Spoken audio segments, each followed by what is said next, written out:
It doesn't need to be a leap. You can be very strategic and thoughtful in building a bridge, plank by plank, to get exactly where you want to go.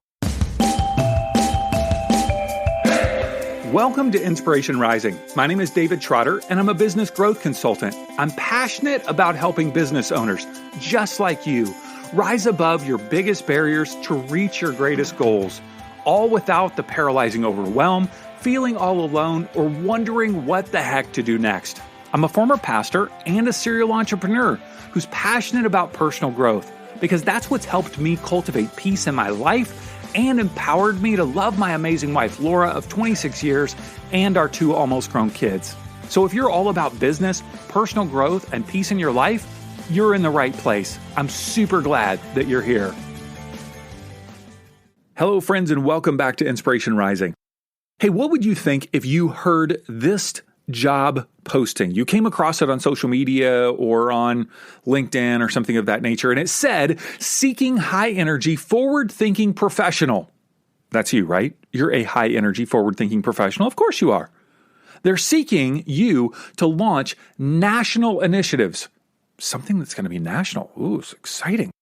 Travel to exciting cities. Well, I'd want to see more of the country, of course. Make bazillion-dollar decisions. Not $1,000,000, but bazillion-dollar. Now you might be going, what is this all about? Oh, it says there's a multi-6-figure compensation package. Now you're talking. All right, let's look at this. What is this job all about? And you start to look a little bit deeper, and in the fine print, it says, must invest almost every waking moment in this role. Are you interested? What is your dream job and accompanying dream salary really worth? Is it worth exchanging almost every waking moment in that role? That is the question that Blake Schofield faced when she was moving up the corporate ladder at Neiman Marcus, JCPenney, Target Corporation, and Stitch Fix. She launched a major initiative at Stitch Fix, and she found that her life was out of control. Yeah. She had all this outward success, but she was constantly finding herself feeling unsettled, chasing that next job or promotion to kind of make things better. And she was, well, I'm going to let you hear directly from her, but I'm going to say from an outsider's perspective, her life was kind of going, it was a wreck, right? It wasn't something that she was enjoying. And so I'm excited for you to hear Blake's story because it's so fun to hear all the things that she got to do behind the scenes. I don't talk to people in the corporate world very much that are making these big decisions about buying and merchandising and launching national initiatives, all of these sorts of things. This gal's great. She tells a great story. You're going to love it. And you're going to hear how she was able to negotiate the transition to say, no more. No more. It's not worth it for me anymore. And you know what she does now is she helps other women cross what she calls the bridge to fulfillment. Yeah. So sometimes I felt like it's like a massive ravine across to find fulfillment and there's no bridge. And she's going, hey, let me help you get across the bridge. And so I think you're really going to enjoy this conversation with Blake Schofield. Now, by the way, if you enjoy the Inspiration Rising podcast, will you do me a favor and tell a friend? Yeah, just tell them. Just, hey, do you listen to Inspiration Rising? They'll be like, huh? What? My guess is they probably haven't heard of it. Yeah. So tell them about it. That's the way that people find out, is if you simply just ask them, hey, do you listen to Inspiration Rising? I think you'd like it. Think back to an episode that you enjoyed, tell them about it, or take a screenshot of your phone, text it to them and say, open up your favorite podcast app. If they don't even know how to do that, I told somebody the other day how to use a podcast app, and they are a 7-figure earning entrepreneur, and they don't even listen to podcasts. I know. They said, I don't even know if I have a podcast app. Good gracious. I had them open it up. I had them search for Inspiration Rising, click subscribe, and now they have access. You can be a friend that does that as well. All right, hey, let's jump into this great conversation with Blake Schofield. Well, Blake, thanks so much for taking some time to hang with me today. I appreciate it. Thank you so much, David. I'm really excited to be here and chat with you today. Yeah. So I, of course, in all my research, looked at your LinkedIn, and I just kept scrolling through all of these amazing experiences that you've had. Neiman Marcus. Then you went to J.C. Penney, which is that's funny. I think that's funny. Some of my Neiman Marcus people thought that was funny too. Like, what? Then to Target, then to Stitch Fix. I mean, you've worked with 4 major brands in being, I guess, a apparel buyer. You've been a buyer. So I don't know. Tell us about your career, because most people don't experience, the behind the scenes of these things. People walk in I walk into Neiman Marcus and then I just walk out because I'm like, well, I'm obviously way too poor to buy anything in here. This is crazy. Let's go to, Target. I'm going to skip over the J.C. Penney. Although my mom worked for my mom worked for Pennies, as she would call it back in the day. She worked in the place where they sold, I think, nuts. Like, did they sell some like nuts and like things down there? Maybe that was Sears. I don't know. I don't know. I don't remember there being food, but that could have been before my time. Way before your time. Come on, it's my mom. You're younger than me. Tell me about your career. This is amazing. Oh, thank you. Thank you. I often say my career is very long and windy. I, from about the age of about 12, I knew I was really into people. I was always fascinated. I was the kid at 12 who would go to the library or Barnes & Noble and was reading self-development books, success books, marketing books. I never really realized that was kind of unusual. It just was the stuff I was interested in. I would take every personality test you could possibly take, and I just was fascinated by people. I also have a dad who has a PhD in psychology, so, not that far off. I went to school to get my degree in psychology. I was going to be a marriage and family psychologist. And my junior year, I started feeling some of these things as I was looking down the path to get my PhD that just didn't feel like a match, didn't feel like a fit. And at the time, I felt really lost. And I talked to friends and family, which is what most of us do when we don't know what to do in our careers. And they all said, you should go into human resources. That's where people who like people go. And I spent my first 2 years in human resources. I was actually a recruiter. I was in charge of a merchandising development program. I was in charge of an intern program, actually at Zale Corporation, which is the big, large jeweler. So another big organization I worked for. And I just felt like something wasn't right. I couldn't see myself for the next 30 years. And I went through this whole crisis thinking, well, I went to college and I thought that like work was going to be really exciting and fulfilling. And this is not. Like, this is what I'm going to be doing for the next 40 years. You're working in a cubicle at Zales. Yep. Yeah. Is your ring that you're wearing right now from Zales? Well, it's from Bailey Banks and Biddle, which was from my time there. Yes. Very fun. Okay. So you're at Zales and you're feeling like, I don't know. Yeah. So, again, talk to friends and family, feel really lost. And my husband says to me, because I was recruiting people to be merchants or buyers, he said, you love that job. It's so easy for you to sell. That's what you should do. So I'm like, all right, I don't know if I want to do all that math and all the numbers. So I actually went to the bookstore, got a book on retail math and said, if I can teach myself retail math and I'm good with it, then I'll go that path. Well, that's what I did. I spent 16 years doing buying and merchandising for all the companies you mentioned before, started out, and worked my way all the way up.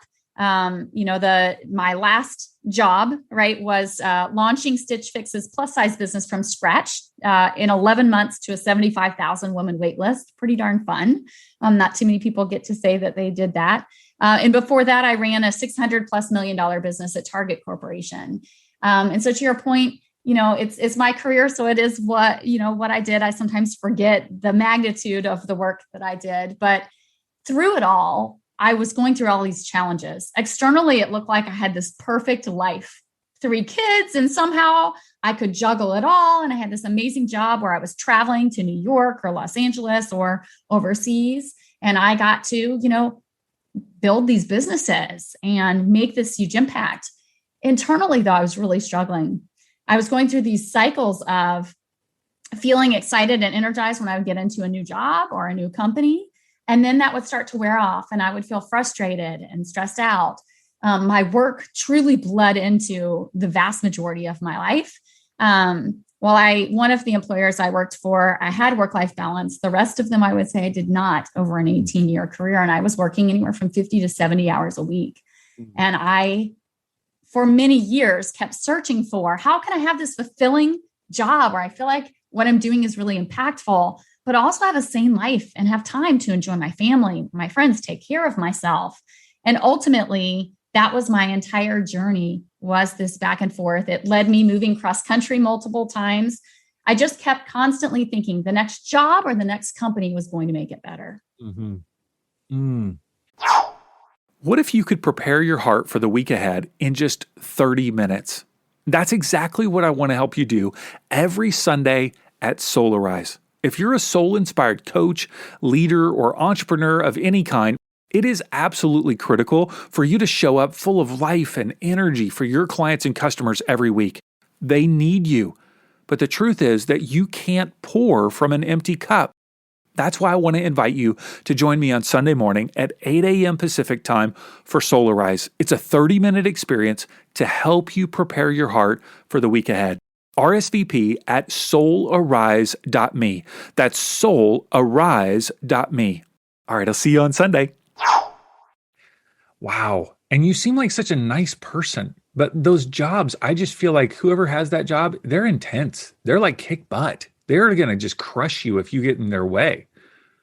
It's interesting to hear you say that. We often talk about if you're in merchandising inside retail, it draws a lot of really type A, very driven people. Right.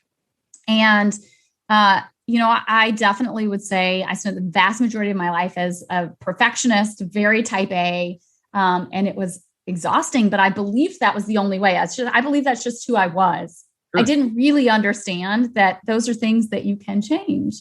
Those are behaviors, perspectives, approaches you can change. But I will tell you, there were many times in my career, David, most notably, I moved from one organization to another, and I went home and cried every day for 3 weeks. Every single day. I said to my husband, this is the worst decision. I should have never done this. And I said, the people that I'm surrounded by are just mean. Mm-hmm. Some of the things that they were doing or the way that they were working with people just did not sit right with me from a value standpoint. Wow. But again, I felt trapped, right? And so I just learned in my career how to adapt. I am a highly intuitive and a highly emotional person. I feel a lot. If you know me, right, the high is the high, the low is the low. There's not a lot in between.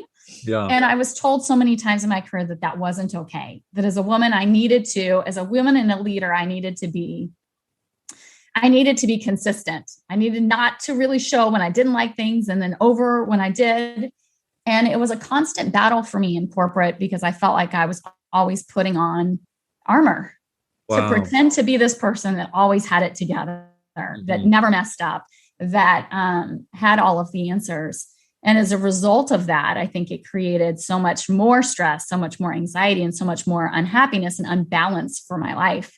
And ultimately, it's a huge part of the heart and the work that I do today, because I work with women that are very successful in their careers, just like I was. Mm-hmm. But work bleeds into their life. The stress and anxiety that they're dealing with, that the lack of balance or the lack of happiness and fulfillment that they have really keeps them trapped because they don't know a better way. In the same way that I didn't know a better way. It took me 18 years, multiple cross-country moves, more tears and more job searching than you could possibly ever imagine, to finally unlock what it was I had been missing the whole time, why I kept making moves, hoping they would be better, only to find that it was more of the same or worse.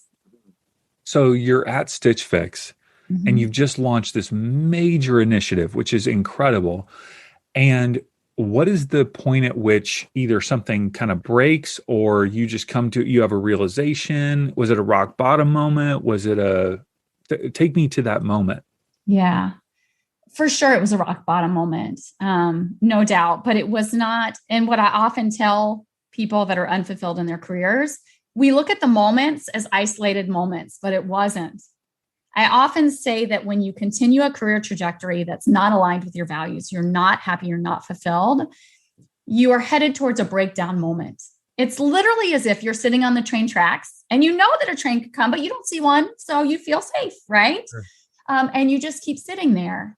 And there are moments that you come to recognition, wait, I'm on a train track. There might be a train one day that comes, but you feel safe. So you stay there.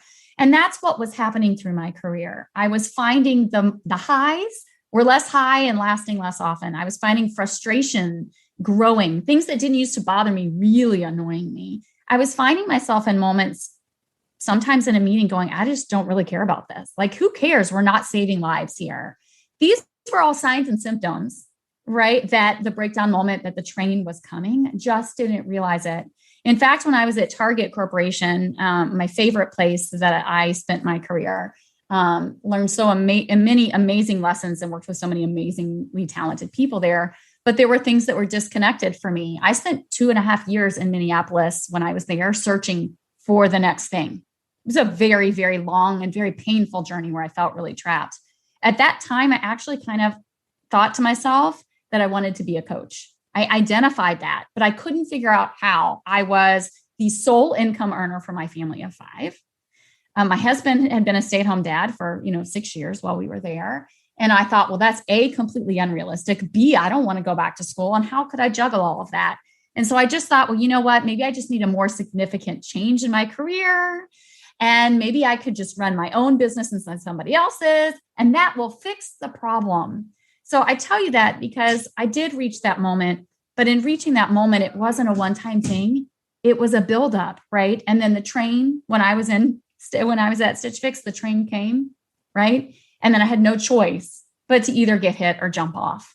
And I see that happen with so many people. So for me, what happened is I moved from pretty good work-life balance in Minneapolis working for Target.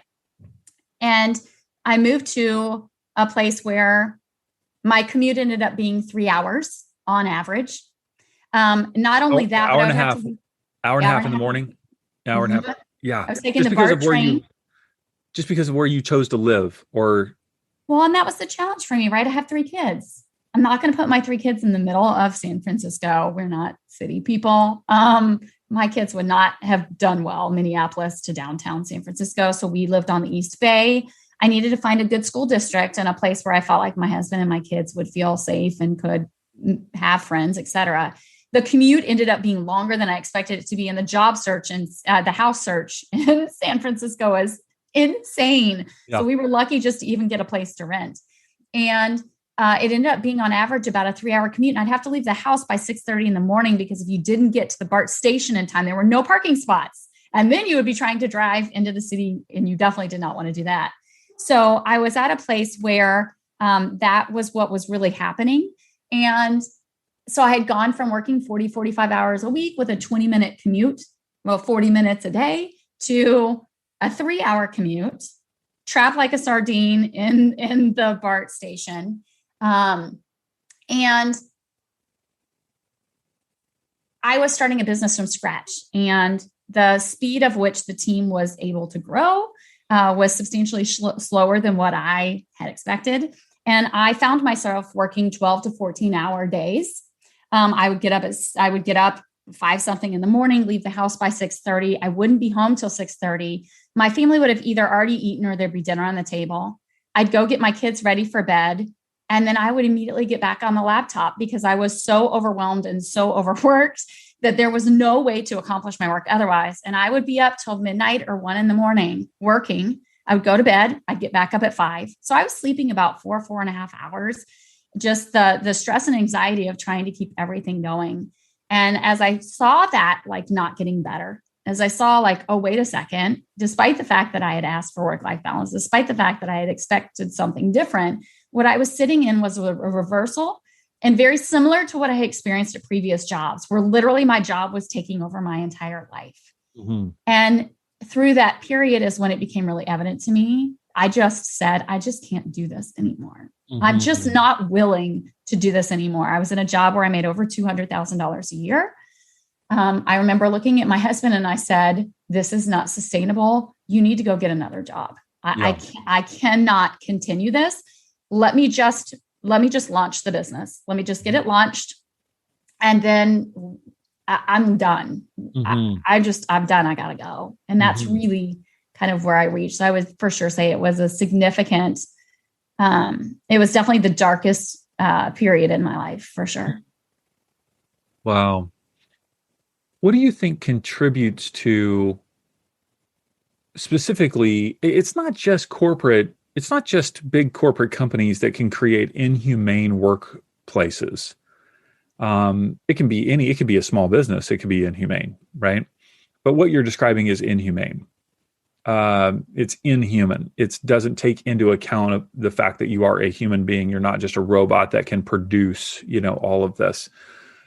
Is it, I assume, culture of a company, but also the person that you directly report to? Would you say it's both of those two things? But also it seems like it's the person, your willingness to say yes to it and participate in it and not have boundaries. So it seems like it's all three. Am I right? Yeah, it really is. And I think I didn't understand that for so long. And I think most people don't understand that. Most people believe that the number one issue is the environment. Mm-hmm. And I just say, I talk to women all the time and they're like, I just want to stop work from bleeding into my life. So I'm going to look for another job. But I often tell them, if this is a pattern for you, that pattern won't get fixed by moving to location alone. Again, if you're in the wrong culture fit for you, absolutely makes a huge impact, but it is not the only factor. The biggest factor, honestly, is ourselves. And this is something I'm super passionate about because I just see there's so much opportunity to improve our corporate cultures. And I think emotion is almost excluded from so many environments. We don't really allow people to show up as their full self. We don't really have emotional discussions. We don't address what people are dealing with inside companies. And then we expect that people are just going to leave that at the door. But the reality is every single one of us has things that we carry with us, right? Things that are beneficial, things that are challenging. And what I often find is, when we don't have boundaries, we tend to get into environments that further exacerbate those things and kind of create that. But yes, it is a mix of your own personal work and understanding how to create boundaries. I didn't understand that. I grew up with two parents who were workaholics. That's what I grew up and saw as a kid. It was normal to me.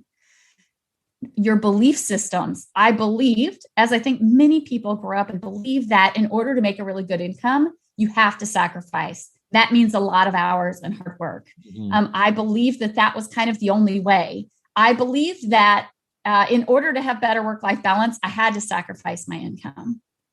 I had a lot of belief systems. I had a lot of habits, and I had a lot of things I had learned from my childhood that then informed, right, the decisions that I made. We all have that. We just don't think about it. And so we come to work and we bring those things with us.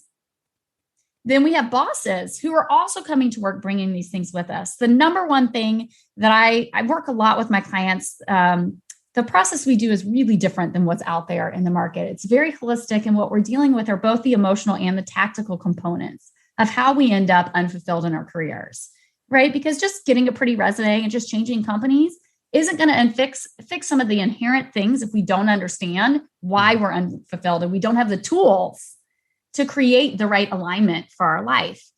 And so one of the biggest things I see is pretty much everyone I know, whether you're the most successful person or not, there's an inherent fear that you're not really good enough. Mm-hmm. And that people think, I'm not really as good as other people think that I am. And I see that as being one of the biggest reasons we have toxicity sitting inside organizations. Envision, you are a new manager. I went through this. You've been a great individual contributor. You get promoted to management. What is the first thing you're fearful of? I'm going to fail. People are going to know that I don't really know what I'm doing, right? And so what do you do as a manager? You start micromanaging because you're looking for control. You're looking for a way to prove to people that you know what you're doing.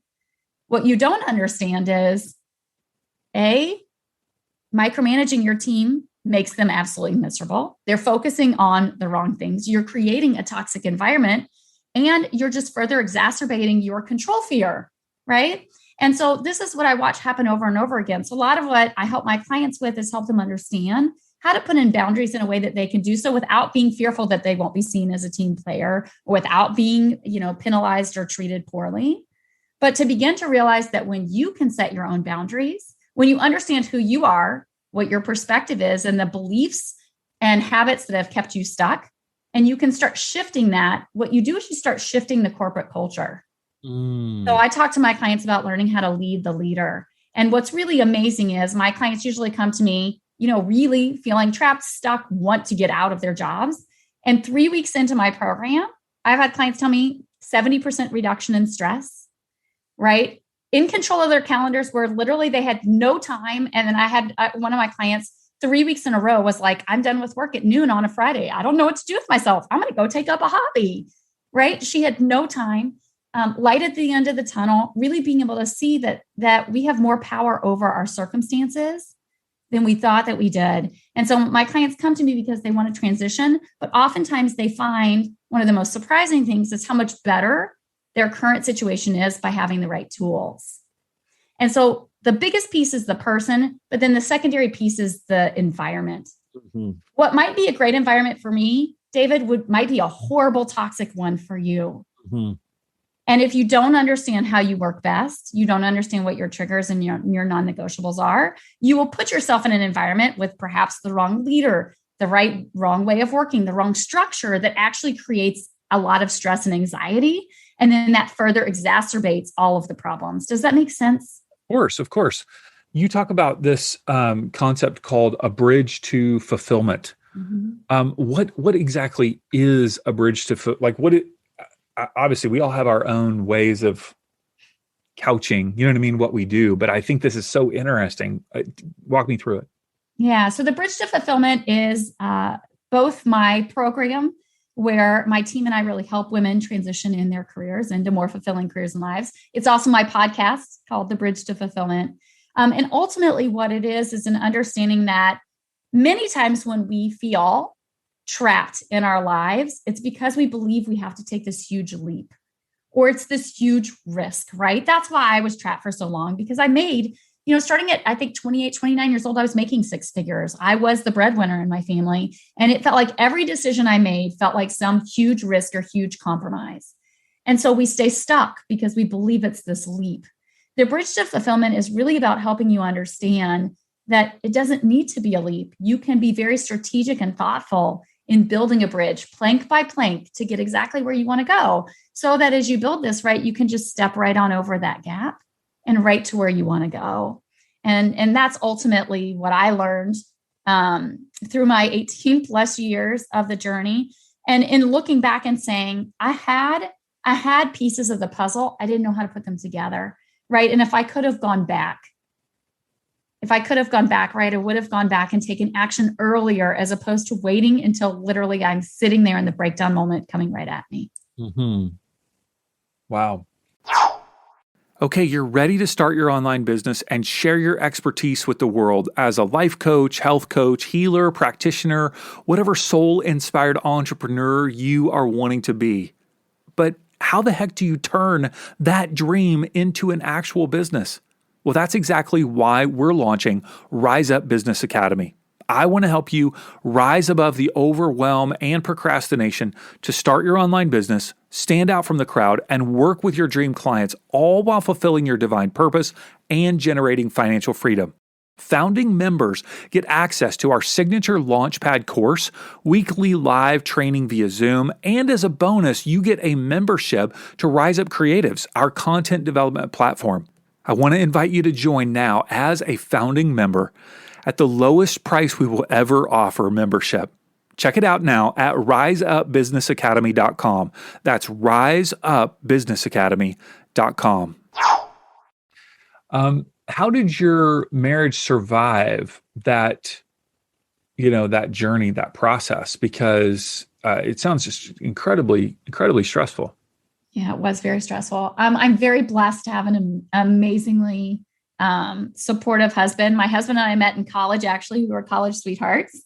And I often think, bless him for putting up with me and all of the stuff that he put up with to be able to help me, because it wasn't just, right, the cross-country moves. It was every job, every career. It was just this up, down, up, down, up, down, up, down. And he would always, with patience, right, encourage me. My husband, I often say, is a huge part of why and how I've been able to do what I did, because I always had his support. When I was at JCPenney and I had a 5-year-old and a 2-year-old, and I was at the top of my game. My team and I were the number 2 buying team out of 90 in the entire organization, right? You would think that I would be happy, and I wasn't. I stopped and I looked and I said, it wasn't worth it. And why wasn't it worth it? Because my daughter, who was 2 at the time when I left, I barely remembered her first year of life. It was that stressful. I was traveling that much. I was working that much. I remember my husband saying I had been looking at jobs in the Dallas-Fort Worth area and I just couldn't figure out a way out. And Target Corporation called me and I thought, Minneapolis? Like, I'm a Southern girl. I don't know about that. And he just encouraged me, try. This is a company you love. If it was in Dallas, you would go work there in a heartbeat. So our marriage survived because I think we had a lot of open communication, because I had a very supportive husband who was willing and constantly there's my cheerleader saying, what's the worst thing that can happen? What's the worst thing that happened? You know, if you'll regret this, not doing it, you should do it. And he supported every single time. We moved, from Dallas to Minneapolis, from Minneapolis to California. And then ultimately when we were in California and it was like, okay, enough is enough. And that's when I said, I need to get help. Basically, I can't keep making moves, hoping they're going to get better. I got 3 kids, right? Like, I can't keep putting my family through this. And that's ultimately, I think, I feel so blessed in so many ways, because he was the one that immediately was like, start your own business. I know you'll be successful. I know anything that you put your mind to, you'll be successful, and we will figure it out.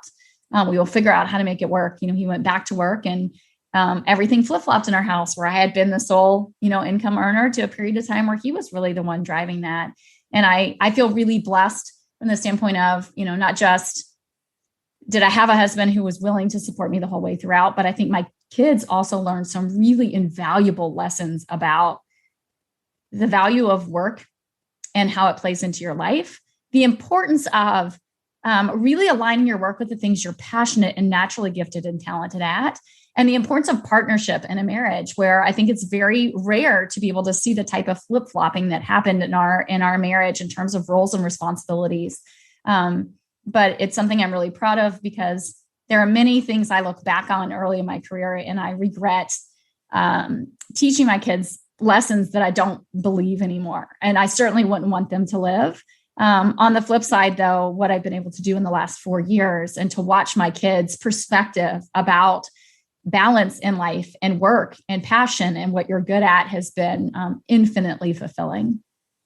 I love it. ConnectionsIlluminated.com, collectionsilluminated.com. That's where they can learn all about you. Once they get to ConnectionsIlluminated.com, what's the thing that you'd want them to dive into first? Yeah. Well, there's really two things I often say. My podcast is a place that I often refer women to. We have episodes come out weekly. They're a mix of, small coaching calls, but I also do a lot of interviews with my clients and their success stories. I really believe in the value of changing women's perspectives about what's possible for them, and really enabling them to have the tools and the support, right, to be able to create the lives that they want without sacrificing their income, their impact, their health, their family, or their time. And so the podcast, The Bridge to Fulfillment, is a great place to go if you're looking for inspiration or more information about how to do this. The other thing, if you go to my website, there's a little link you can sign up for my email list. And on the email list, you can either get there from connectionsilluminated.com or from my website, Bridge with the number 2, fulfillment.com. And you can enroll there. I've got several hours of free training. I actually had a woman go through this. I launched this right in the pandemic when all that happened. I actually had a woman go through the free training and went from absolutely no offers, feeling completely trapped, to having multiple offers and getting a 30+% pay increase within a period of like 2 months, just going through this training. So all of those tools are available as well. So podcast or email with all the free resources, both are great places to get access to tools to help you lead a more fulfilling career in life. Awesome. ConnectionsIlluminated.com. We'll have all the links to your website and the podcast, and of course your social media accounts and your LinkedIn account, which people can scroll through and dive deep on that. Blake, thank you. Thanks for sharing your heart and just your wisdom. Very captivating story. And I can see why people love working with you. So thank you so much. Thank you. I really appreciate the opportunity to come share and hopefully inspire somebody else to realize what is possible for them. Because I think that's the biggest challenge when we feel trapped or we feel stuck, to realize that there is nothing wrong with you. right? For years, I thought there was something wrong with me, that I was so unfulfilled and so unhappy when everyone thought that I had everything. But B, that there is a proven process and a way to be able to move forward to create what you want without taking a huge risk or without having to take a huge step backwards in your career or your life. Hey, congrats on listening to another episode of Inspiration Rising. Why congrats? Because you're pouring education and inspiration into your mind and heart. And that's something we all need if we're going to grow our businesses and reach our goals in life. Now, if you enjoy Inspiration Rising, do us a favor, share it with a friend. Take a screenshot of your favorite episode and text it to them. Tell them to search for Inspiration Rising on their favorite podcast app and click subscribe. I want you to know today that you're inspired, empowered, and loved. Not because of the way you feel or what anyone else says about you, but because that's your true identity.